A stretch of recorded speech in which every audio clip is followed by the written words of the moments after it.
Hai, Assalamualaikum. Ketemu lagi dengan Bu Ain. Kali ini kita akan berbicara tentang trigonometri analitik, di mana trigonometri analitik yang kita bicarakan yaitu tentang rumus jumlah dan selisih dua sudut untuk bagian sinus.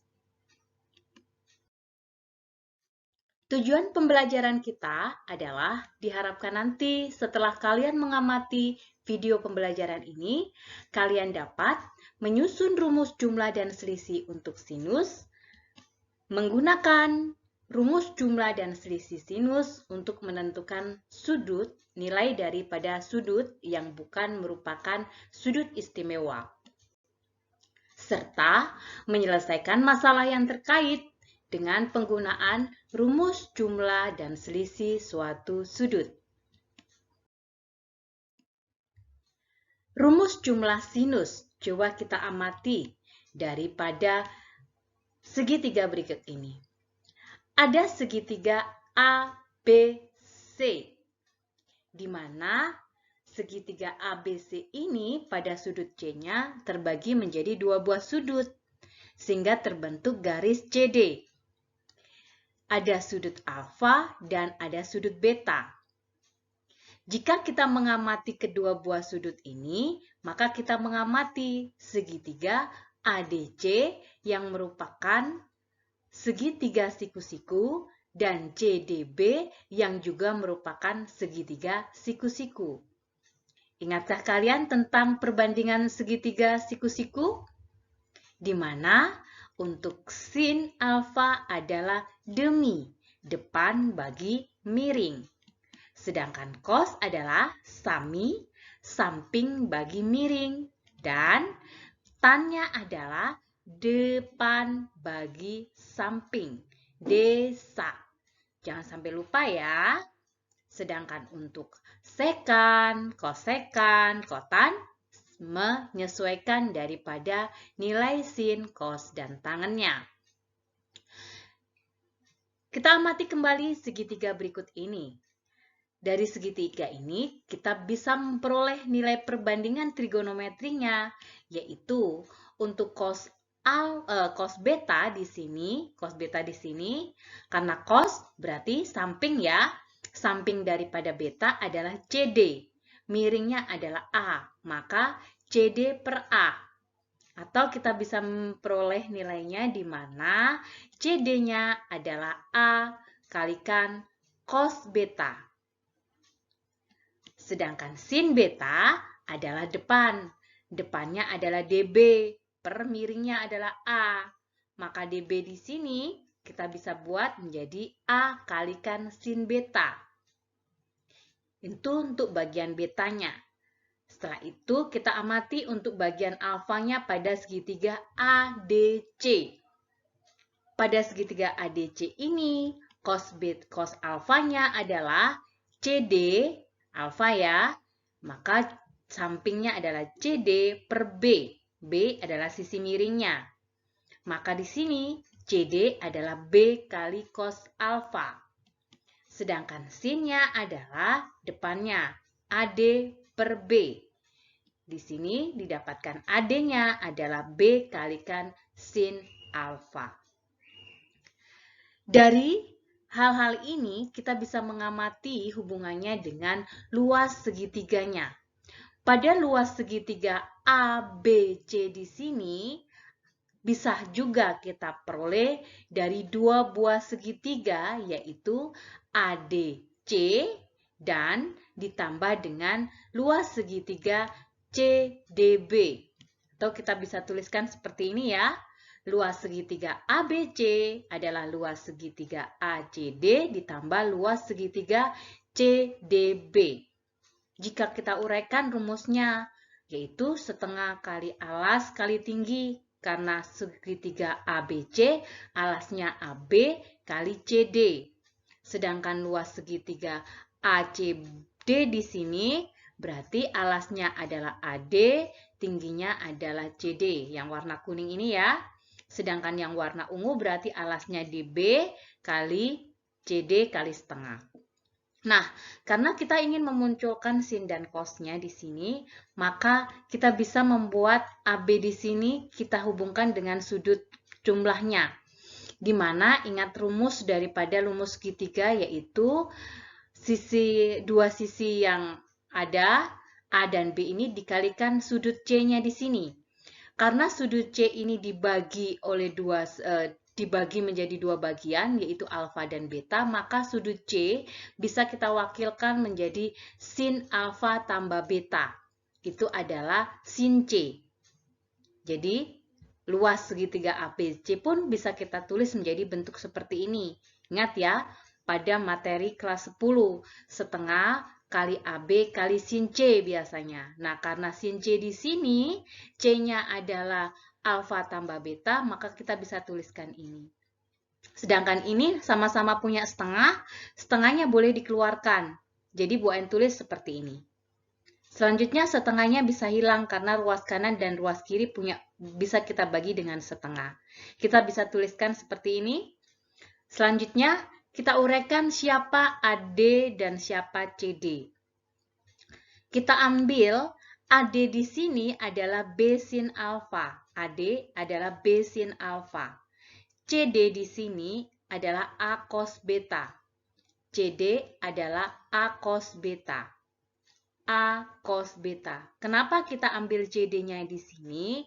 Karena kita ingin memunculkan A dan B-nya. Karena di sini ada AB. Karena kalau kita ambil B cos alfa, maka akan munculnya B kalikan B, tidak muncul A kalikan B. Sehingga kita memunculkan A kalikan cos beta. Ditambah A sin beta di sini adalah DB-nya. Dikali CD-nya, sekali lagi mau memunculkan AB, maka CD yang kita pakai adalah B cos alfa. Sehingga semuanya masing-masing punya AB. Kita bisa keluarkan nilai AB-nya. Karena sama-sama punya AB, kita bagi ruas kanan, ruas kiri dengan AB, sehingga kita mendapatkan nilai ini.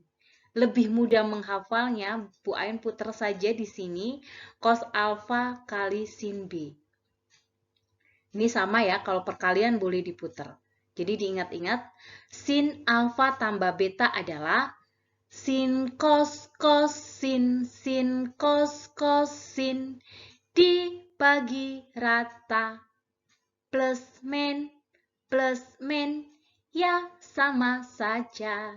Ini plusnya tetap plus. Nanti kita lihat apakah benar sin-nya juga sama seperti ini. Dengan nilai di sini min, di sini juga min. Kita uraikan ya bagaimana rumus itu didapat. Rumus selisih sinus. Rumus selisih sinus ini sebenarnya lebih mudah karena kalau kita sudah dapatkan rumus jumlahnya, yaitu dengan hanya mengubah beta menjadi min beta di sini saja. Maka yang harus kita ingat adalah sudut negatif, di mana sin min alfa itu sama dengan min sin alfa. Sedangkan cos min alfa itu sama dengan cos alfa. Dan ingat tadi kita punya rumus jumlahnya ya. Sin di sini, alfa tambah beta, diingat-ingat bagaimana kalian mudah menghafalkannya. Kita akan uraikan di sini. Sin alfa tambah beta, karena kita ubah di sini menjadi plus min beta di sini. Kita uraikan sesuai dengan rumusnya untuk penjumlahan. Ini bisa kita tulis sama ya. Nah, di sini kita uraikan, ingat sudut negatif, cos min beta menjadi cos beta. Sin min beta menjadi min sin beta. Maka bisa dituliskan seperti ini. Karena ini plus kali min, kita ubah jadi tengah-tengahnya di sini adalah min.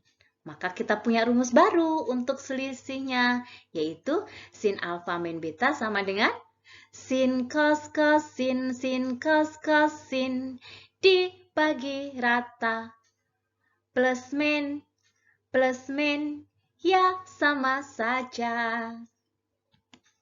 Nah, kita sudah dapat dua buah rumus untuk selisih sinus dan jumlah sinus. Coba kita buat dalam soalnya. Kita masukkan dalam soalnya ya. Tanpa menggunakan kalkulator, hitunglah 75 derajat. Ini adalah maksud daripada kita mendapatkan rumus jumlah dan selisih, yaitu untuk menyelesaikan kasus-kasus yang semacam ini. 75 di kuadran 1. Tapi dia bukan sudut istimewa. Bagaimana kita menghitungnya? Kita kaitkan. 75 adalah sudut yang terbentuk dari 45 ditambah 30. Maka karena kita sudah mempunyai ini adalah sudut istimewa dan kita sudah belajar tentang rumus daripada sudut jumlah dan selisih dua buah sudut untuk sinus, kita pakai saja rumus ini, yaitu bagaimana? Kita ulangi ya sambil menghafal. Sin cos sin, sin cos sin, dibagi rata. Dibagi rata di sini maksudnya 45, 30, 45, 30 kita bagi rata. Plus min, ya sama saja. Maka kalau di sini plus, di sini juga harus plus. Nah, mudah ya. Sekarang kita cari, karena semua sudah sudut istimewa, kita tinggal ganti saja. Sin 45 derajat siapa? Cos 30? Betul. Ditambah di sini ya. Cos 45 setengah akar 2 juga. Kalau sin, betul sekali, setengah. Kita tinggal mengalihkan menjadi 1/4 akar 6 ditambah 1/4 akar 2. Ingat, karena akarnya tidak sama, nggak boleh digabung ya. Kita bisa menuliskannya menjadi bentuk yang seperti ini dengan menguraikan ada 1/4 di sini sama akar 2 boleh dikeluarkan. Tinggal di sini akar 3 plus 1. Karena di sini juga ada 1/4 akar 2-nya dikeluarkan. Atau kita bisa mengeluarkan 1/4-nya saja. Boleh seperti ini. Kalau ada soal option atau pilihan, kalian bisa pilih salah satunya. Harus paham ya. Selanjutnya, bagaimana kalau tanpa kalkulator seperti ini? Coba kita amati, kita analisis dulu. Sin cos sin, sin cos sin, dibagi rata. Ternyata sudutnya dibagi rata sama. Di sini 43, 43, 13, 13. Dan ternyata dia sin cos sin. Berarti dia punyanya rumus siapa? Punyanya sin. Karena di sini min, maka rumus yang kita pakai adalah rumus selisih untuk sin. Nah, selisih untuk sin berarti 45 dikurangi 13. Maka sama dengan berapa? 30 ya. Ternyata mudah kan? Ternyata soal yang serumit ini sebenarnya dia membicarakan tentang sin 30 derajat. Berapa sin 30 derajat? Betul, setengah ya. Bagaimana kalau kasus ini? Sin cos sin, sin cos sin, dibagi rata. Plus min, ya sama saja. Maka, betul sekali, ini adalah rumus untuk jumlah pada dua buah sudut untuk sin. Maka kita bisa tuliskan seperti ini.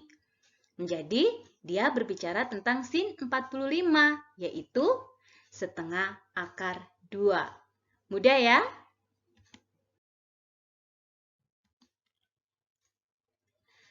Lalu bagaimana kalau ada kasus yang seperti ini? Kalau kasus seperti ini, kalian jangan pernah melupakan tentang konsep daripada perbandingan atau rumus-rumus sebelum identitas yang sebelumnya kalian dapatkan. Perhatikan, apa saja dari hal ini yang kita bisa ambil? Ada sin alfa sama dengan 5/13, ada cos beta sama dengan 4/5. Lalu, ternyata di sini ada keterangan bahwa dia merupakan sudut lancip. Maka, apa arti sudut lancip di sini? Betul, sudut lancip berarti dia ada di kuadran 1. Kalau di kuadran 1, artinya bahwa cos maupun sinnya bernilai positif.